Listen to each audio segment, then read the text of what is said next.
And unlike some of the other lessons that we've been studying in this section of Scripture that talked about God being someone who loves those things that is good and hates those things that are evil, we have the opportunity to study about something that's really, really good.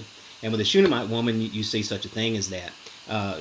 This woman who lives in the land of Shunem, and this name for this place means things that are out of place, things that are disjointed.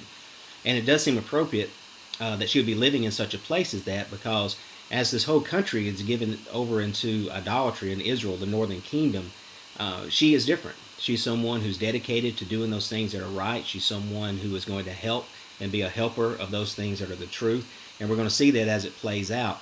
And so beginning with her story in 2 Kings chapter 4 and verse 8. Now it happened one day that Elisha, this is the follower of Elijah, Elisha, went to Shunem, where there was a notable woman, and she persuaded him to eat some food. So it was, as often as he passed by, he would turn in there to eat some food.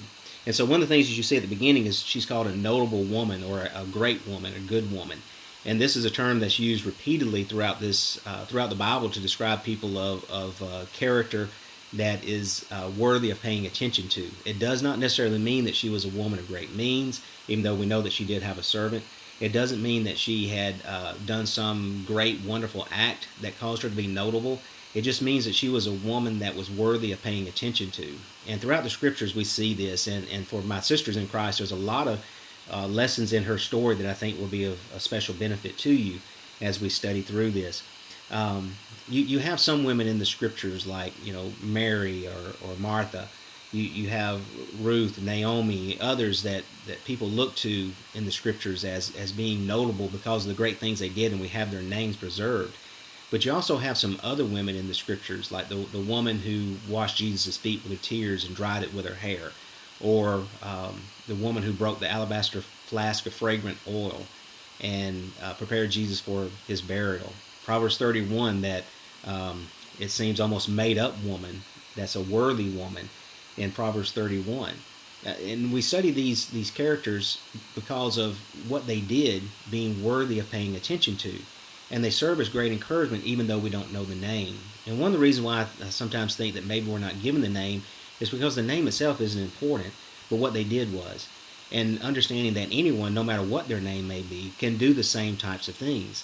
One of the things that we see first and foremost about this woman that made her so notable was that she was someone who was going to be a helper and going to make sure that the way of truth was going to be proclaimed.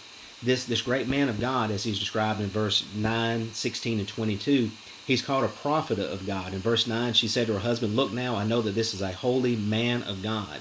In verse 16 and verse 22, in those verses also, he's called a man of God. She understood his authority. She understood that he was the mouthpiece of God, and as such, he should be helped and taken care of, because he was someone who was proclaiming the word throughout a land that was given to idolatry.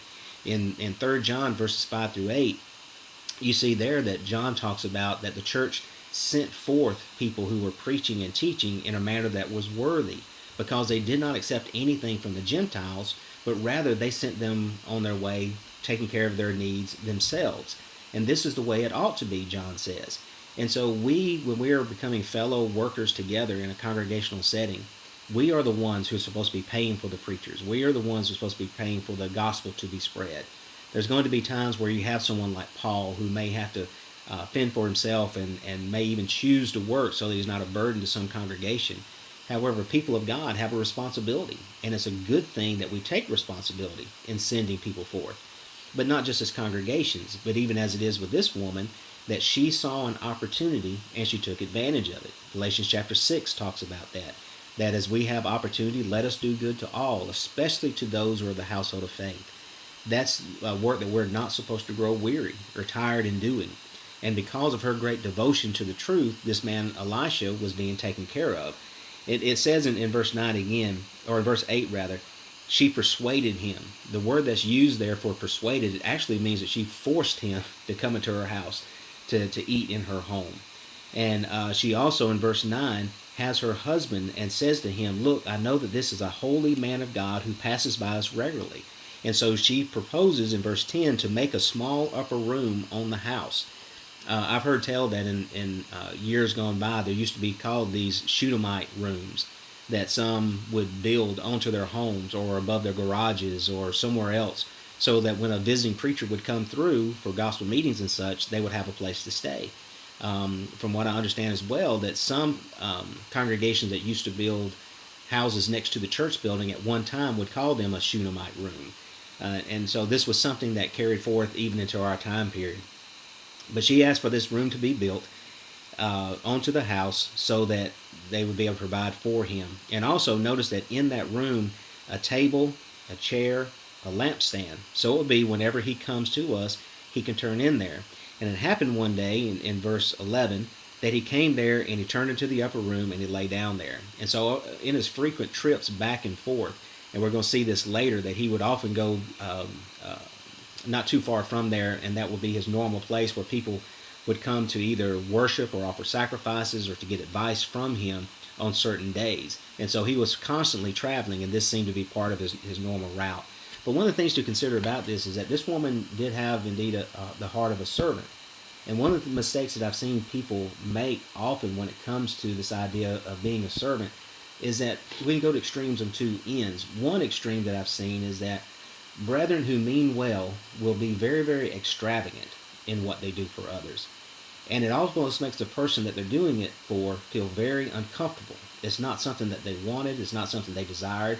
And because of that extravagance, it makes them feel very, very awkward and uncomfortable in that situation. This woman, if she was someone of great means, you notice that what she did for him was not extremely extravagant. She made a room. She put a table, lampstand, a place for him to rest. And that was it, because that met his needs. Also, the other extreme is this, is that sometimes we feel like we don't have enough to even provide for someone else. And so we don't do anything at all. But as you see, this woman provided something that was very, very simple. It was simply a place where he could turn in and he could rest and maybe have a meal. Pretty much everyone has the ability to do something very similar to that. In 2 Corinthians 8 and verse 12, we're reminded that if there's first a willing heart, it's accepted according to what one has, and not according to what one does not have. And so whatever it is that we have that we can meet the needs of another person is useful, and we need to take advantage of that given the opportunities that we have. We also see that she was somebody who took the initiative. She didn't have to be asked. And when it comes to a servant's heart, that's one of the things that's characteristic of that. There are too many Christians, it seems, who are waiting to be asked or waiting to be told to do something, instead of seeing a need and seeking to fulfill that need and taking the initiative. But when it comes to generosity, when it comes to hospitality, which is so much needed in our time, that's what it's all about. It's about taking the initiative and doing something about that. It was simple and ordinary, and evidently it was very, very meaningful, because as we're going to see in this story, it was something that happened periodically, and it was also something that formed a long-lasting relationship over many years between Elisha and this woman in particular. So she had a servant's heart. Another thing we see about this is that this was a woman that, because of what she had done, Elisha is going to seek to repay her for her kindness. In verses 12 through 16, Elisha is speaking in verse 12. He says, "Then he said to Gehazi, his servant, 'Call this Shunammite woman.' When he had called her, she stood before him. And he said to him, 'Say now to her, Look, you have been concerned for us with all this care. What can I do for you? Do you want me to speak on your behalf to my king, or to the king, or to the commander of the army?' She answered," and I want you to pay attention to this phrase, "I dwell among my own people." So he said to her, "What then is to be done for her?" And Gehazi answered, "Assuredly she has no son, and her husband is old." So he said, "Call her." When he had called her, she stood in the doorway. Then he said, "About this time next year you shall embrace a son." And then notice what she says. She said, "No, my lord, man of God, do not lie to your maidservant." And so when Elisha is wanting to repay the kindness of this woman, it's pointed out that when he asks, "What do you want me to do? Do you want me to talk to the king? Do you want me to talk to the commander of the army?" And neither of these people seemed to be someone that this woman was interested in whatsoever. And then she utters this phrase, "I dwell among my own people." And what she's basically saying is, I'm just fine. And the reason she's saying that is because she is dwelling among her friends and her neighbors, people that evidently she has formed a relationship with. And she knows that any needs that she has will be fulfilled by her neighbors. Any concerns she has will be addressed by her neighbors. Any lacking in her life even if it's emotional, is something that can be fulfilled through these other people. And what's interesting about this is that even though she's uttering words of contentment, that I'm fine, it's evidently something that she has learned to live with, because she is someone who has not had a child. And it seems as though her husband is the one that, because he is so old, she can't have a child. It may not necessarily be that she was so old that she could not have a child. And so how long has she been trying? How long has she wanted a child? Throughout the scriptures and in our own lives, we constantly encounter our sisters who long for children, and how devastating that can be, emotionally speaking, to women when they go through such a situation as that. This woman was probably no different than that, and that she would want a child, but she didn't have one. But she's uttering these words of contentment. When you think about someone like the Apostle Paul in Philippians chapter 4, in verses 11 through 13, he talks about that he has learned that whatever state he finds himself in, to be content. He knows how to be abased. He knows how to abound. He knows how to be in need and not suffer want. He knows all these things. He's learned in whatever state he was in to be content. However, that did not mean that Paul was where he wanted to be. You remember that Paul was imprisoned in his home, and he was making the best of it while he was there. He was teaching others, and he was fulfilling his role as an apostle of Christ. Even Jesus, when he was in the garden, he was praying to God that if there be any other way than that way that he was about to undergo, let it be. But then at the end, he submitted himself. He humbled himself and became obedient, even to the point of death, to the Father's will and not his own. Jesus, no doubt, was one who was content, even though he was not getting what he necessarily wanted. Paul was the same way.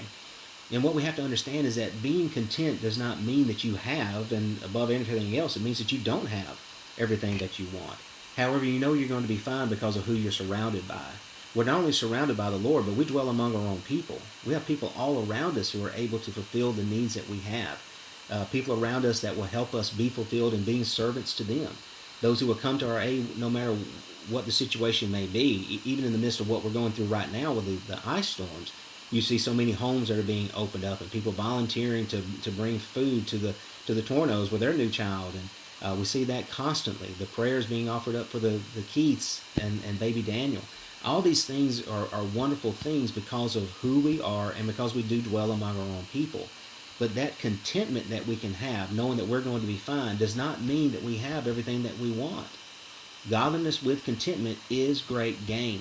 And so what this woman was focusing on was more about what she had instead of what she did not have. And that's the key to conquering bitterness that we studied several weeks ago, is focusing on the good things that you have, not the bad things that have happened. Now with this woman, she says to the prophet, don't lie to me about this. Don't tell me I'm going to have a child. Don't lie to me about this.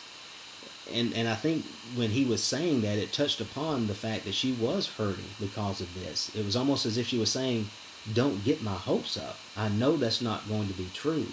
That her contentment was coming from something that she had already resigned within herself was not going to happen, was never going to happen. And it was probably something that if she had prayed in the past, she had probably stopped praying about. It had long since passed the idea of having this child. And when that happens, when there's something that we're wanting, something that we're desiring, and something that's caused us heartache, it is real easy for us to become discouraged, especially if someone else talks about it. If someone else begins to mention those things, it gets our hopes up, or it causes us to start dwelling on whatever it may be, whether it be a loss of a family member, or as it was with this woman, the inability to have a child, or maybe someone who wants to get married, but it doesn't look like that's going to happen, or someone whose spouse departed from them, and now they're not going to be able to remarry, possibly for the rest of their life. I mean, those are hard situations, and so when people talk about those things, it can be devastating to them, and we can feel the same way. But it's really important in this woman that we understand that contentment is something that we have to struggle with. It's something we have to learn. And as Paul said in Philippians 4 and verse 13, I can do all things through Christ who strengthens me. And that is within the context of what Paul was referring to about knowing how to abound, knowing how to be abased, knowing how to have whatever it is that he needs, and how to suffer in situations. It's about that, and that takes the power that only God can give us, because there's great strength and stability in knowing what it is that God would have us to do, and how it is that God would have us to be about doing it. And so we need to focus on the right things.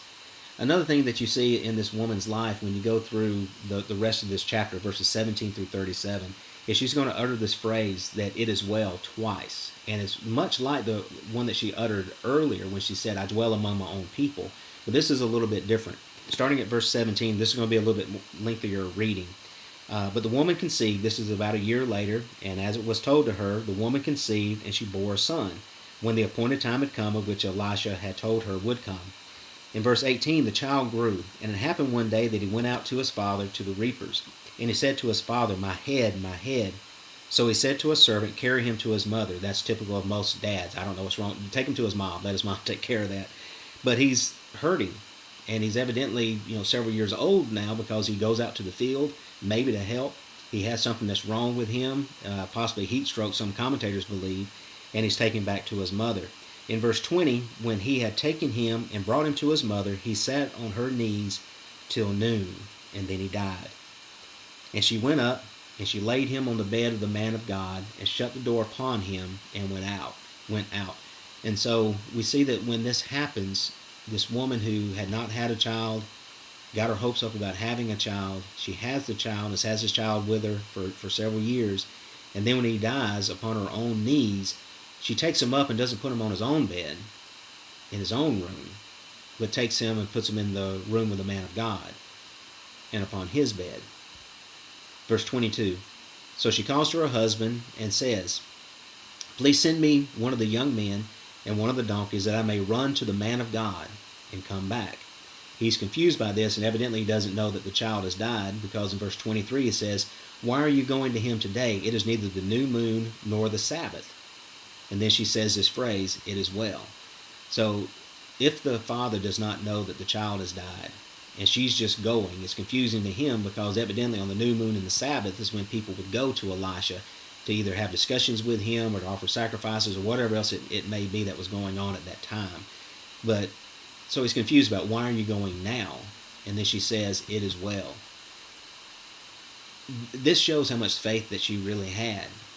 It's not that her situation is what she wants it to be. It doesn't even necessarily mean that things are going to turn out the way that she wants them to turn out.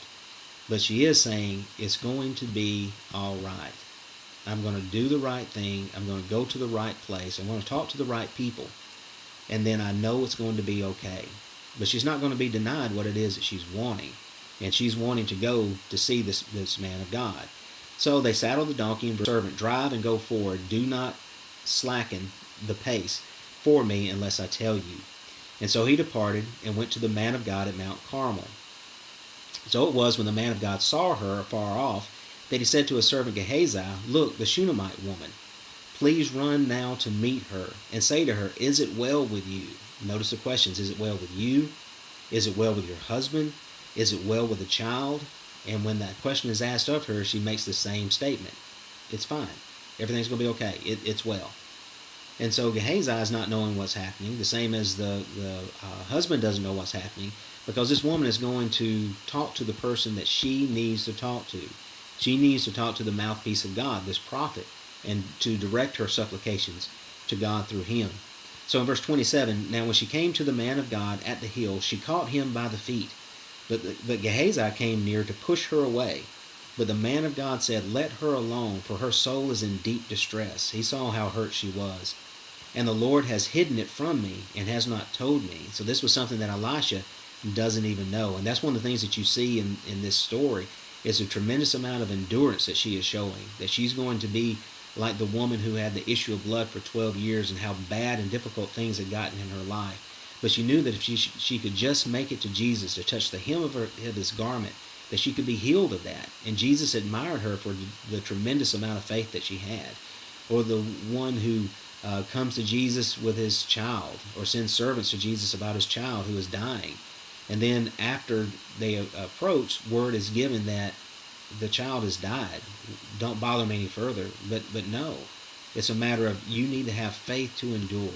And as we'll study in a future lesson that I've already been working on, he utters that phrase, I believe, but help my unbelief. Help me in those areas where I'm falling short. Hebrews 10:35 and 36 talks about the need of endurance and not drawing back to destruction as some do, but being able to make it to the end as we should.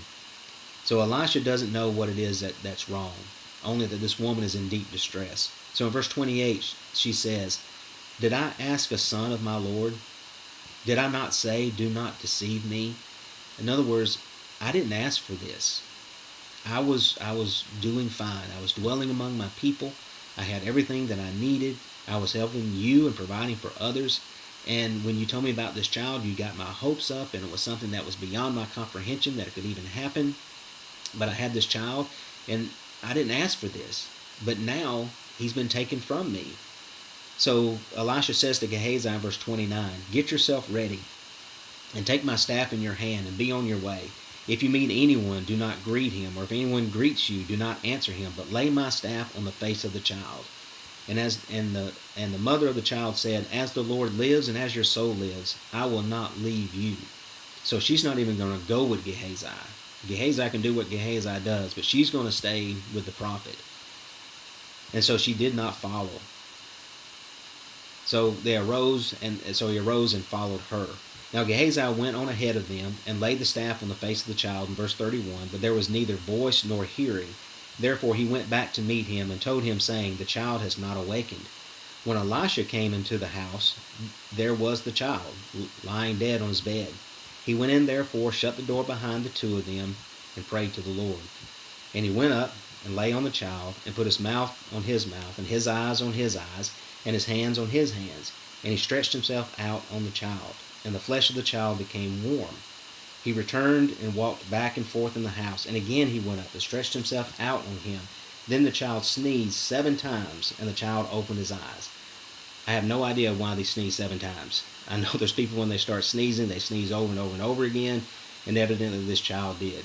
But one thing that I do think about that seems almost comical to me is that we've all had small children, and we've been playing with them and up close to their face, and inevitably you get close to their face and they'll sneeze right in your face. And so if that's what happened with Elisha, I think that's kind of a comical part of the story. But the child does open his eyes, and then he goes out to tell the mother about this thing in verse 36. He called Gehazi and said, "Call the Shunammite woman." So he called her, and when she came in to him, he said, "Pick up your son." So she went in, fell at his feet, and bowed to the ground. Then she picked up her son and went out. So you see the tremendous amount of joy and gratitude that she had toward this man for restoring her child to her. And this was something that when she was going toward Elisha, it's going to be fine. When she meets with the prophet's servant Gehazi, she says again, it's going to be fine. It is well. She's not going to leave the prophet's side until the prophet comes and does what the prophet can do to heal this child. She had no idea what was going to happen, and she had no idea the blessings that God was going to provide for her. But really, this is not even the end of the story about how God's going to bless her. But you have in passages like Isaiah 26 and verse 3, when we talk about the need for endurance about things, that you will keep him in perfect peace whose mind is stayed on you because he trusts in you. That going through whatever the process is that we may be going through, we don't know the outcome, but it should be something that's always uttered upon our lips, that it is well. It's going to be fine. I dwell among my people. It's going to be fine. God has blessed me with things, but God has also taken some things away and allowed things to be taken away. But it's going to be fine. That I am not going to be made to stumble. I'm going to continue to trust in God and stay by his side. It's much like what you see in Daniel 3 when you have Shadrach, Meshach, and Abednego, that they're told that they're supposed to fall down when they hear all this sound and worship at this idol. And it's even said to them that, "And if you won't do this, who is the God who will deliver you from me?" And they answer that we have no need to answer you concerning this matter. We know that God can deliver us. And if he decides to deliver us, fine. But if he does not deliver us, don't think that we need to answer you in this matter. They were saying the same thing, that if we're thrown into the fiery furnace, it is well. It's going to be fine. No matter what happens, it doesn't matter this immediate outcome. Everything's going to be fine. And so let's go over to 2 Kings chapter 8 as we see the ending of this terrific story. Is that what happens over the next few chapters is that you have the Syrian king, and he comes and he lays siege to Israel during this time. And you have an evil king of Israel at the time, Joram, who has no regard for the people. And it becomes so bad that you have those who are eating children. You have heads of certain animals that are being sold for extravagant prices. But in 2 Kings chapter 8, Elisha speaks to this woman whose son he had restored to life, saying, "Arise and go, you and your household, and stay wherever you can, for the Lord has called for a famine, and furthermore it will come upon the land for 7 years." And so in punishment for the things that Israel had done, God is sending this famine on the land. But because she has such a great relationship with this man of God, he warns her about that. And so she goes and she dwells with the Philistines for about 7 years. So the woman arose and did according to everything the man of God, and she went with her household and dwelt in the land of the Philistines for 7 years. And it came to pass at the end of the 7 years that the woman returns from the land of the Philistines, and she went to make an appeal to the king for her house and for her land. Because what had happened, apparently from this, is that when she abandoned her land for that time period, someone else had taken it, and possibly, and most likely, the king himself now has possession of that land. And so she is going back to talk to the king. It's been 7 years, and she's making her journey back. Now, at that same time, verse 4, the king talked with Gehazi, the servant of the man of God, saying, "Tell me, please, all the great things that Elisha has done." And it happened that as he was telling the king how he had restored the dead to life, that there this woman, whose son he had restored to life, appealing to the king for her house and for her land. And Gehazi said, "My lord, O king, this is the woman, and this is her son, whom Elisha restored to life." After 7 years, at the very moment that the woman has made her journey back and she's granted entrance into to see the king, at that very moment of time, Gehazi is having a conversation with the king about this woman. This is, in my opinion, God's providence at work, because it's at the exact right moment. She comes asking for her land, and notice what happens. In verse 6, "And when the king asked the woman, she told him. So the king appointed a certain officer for her, saying, 'Restore all that was hers, and all the proceeds of the field from the day that she left the land until now.'" So not only did she get everything back from her land, but all the stuff that she had lost as a result of not having her land for that time period was given back to her. And this is from an ungodly king, an unrighteous king, and he did these things for her. So this woman had no idea the blessings that God had in store for her. But God made all things beautiful in his own time. And that's what we see in Malachi 3, verses 1 through 11. That should be Ecclesiastes 3, verses 1 through 11, is that there's a time for reaping and a time for sowing. There's a time to kill and a time to heal. There's a time for all these different things that are on extreme ends of the spectrum. And so this woman, knowing that she was granted a child, that would have been enough. She was contented just to dwell among her own people.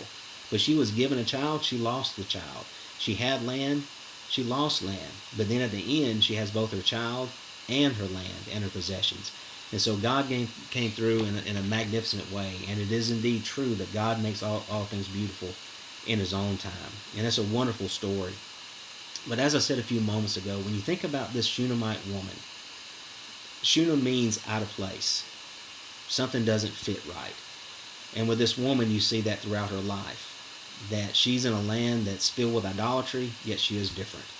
There's a lot of people who are not friends to Elisha and friends to the truth, but she is. She's someone that should have been able to have a child, but her husband was not, and yet she's given a child. She's someone that you would think, because her husband is not mentioned in these latter verses, that her husband's probably not in the picture anymore. So she's having to take care of herself and her own child, most likely. And if that's the case, that's going to be a very difficult situation for her. And yet she comes through it all. And so it may be that you do feel out of place because of situations and circumstances in your life. But understand that the story of this woman is one that's filled with different chapters of her life. But the book ends with her being blessed. And so that's what we're looking for in our own lives, is that there's a lot of things that we may be filled with when it comes to the individual stories. But that's not the end of the story. The end of the story comes whenever we're able to see our God face to face and see all that he has prepared for us, because he does indeed make all things beautiful, but it's in his own time and in his own way. So I hope this has been something that's been an encouragement to you. I greatly enjoyed this study, and I hope it's one that gives you benefit. And so that's the question that we're going to end with tonight is that very question. Is it well with you? Do you feel out of place? Are the things that are needed in your life? Do you realize that you're surrounded by your own people? Do you realize that if you just hold on to God, all the tremendous blessings that He has promised are yours, and you can hold on to them? I would encourage you to go back and look at the PDF that was sent out of the songs that were right before the lesson tonight, and think about the Shunammite woman and what we studied tonight, and go back through those words again. And if you feel the same way that she did about whatever it may be, go through those songs and let those be things that will encourage you and help you and uplift you. And never forget that you are among God's people, and we are your people, and so we're here for you. I hope that's been a benefit to you. As I said at the very beginning, if there's something that we can do, make sure you let me or Charlie know so we can see to whatever that need may be. And let's close tonight with a word of prayer.